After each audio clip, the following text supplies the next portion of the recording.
What's up, everybody? It's your favorite coach's favorite coach, here to shoot a quick video for you. We have another one coming up for you in the next couple of days, one that's taken a lot of time. I think you guys are going to like it. But I did want to get this video out first to provide some context and commentary on legends of a previous generation. In this video, we're going to talk about Larry Bird, the most underrated top 5 player of all time. He's one of the greatest competitors and winners we've ever seen.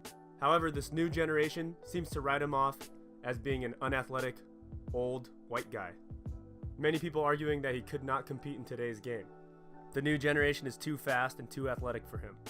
And even if you claim you don't believe that, all those people calling LeBron James the GOAT, I can't help but think that this is due to underappreciating the competition Larry Bird had to go through in the 80s. You can't just call LeBron GOAT unless you can prove that he's better than players like Larry Bird and Magic Johnson, players who are comparable to him. But I do understand, it is hard to conceptualize how someone like Larry Bird would fit in today's modern game.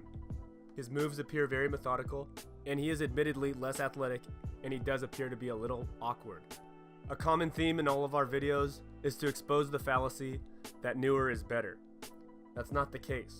There have been true innovations in the game, particularly involving mathematics, nutrition, and training protocol. However, if all these legends were given access to all that, they would be even better.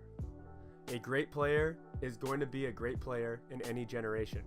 So, what would he look like in today's game? In keeping track of the NBA this year, one player seems to stand out as a Larry Bird clone.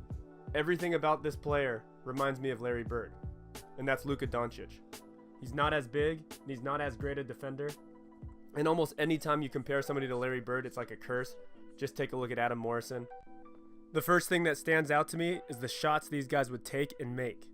Larry Bird did take a lot of very difficult shots, but just like Michael Jordan and Kobe Bryant, they had a knack for going in. Same with Luka Doncic. This is a legit ability to possess. It allows you to perform on a different frequency from the majority of your competition. It's very early in Doncic's career, but both players are notoriously clutch. It does make sense. In crunch time, when push comes to shove, you're going to have to be able to score in the worst case scenario. These guys are also both positionless players. They're not quite small forwards, they're big enough to even play power forward, but they manage the game like a point guard and shoot like a shooting guard. They both have effective step backs, but not in the style of a James Harden. It's not smooth, but it is that awkwardness that helps make it so effective. That heavy lunge forward and the ability to tiptoe backwards seems to come out of nowhere. But it is that respect they command of being a complete player that makes everyone bite on their first step. It does help when you're a very complete player. You can pass, create, and shoot from anywhere. It makes it very difficult for the defender to take anything away from you. Not to mention having a preternatural basketball IQ. This is another quality they share. And this trait was probably honed from being a positionless type player. Deception is a big facet in both of their games. Doncic's signature pass fake is completely reminiscent of Larry Legend's.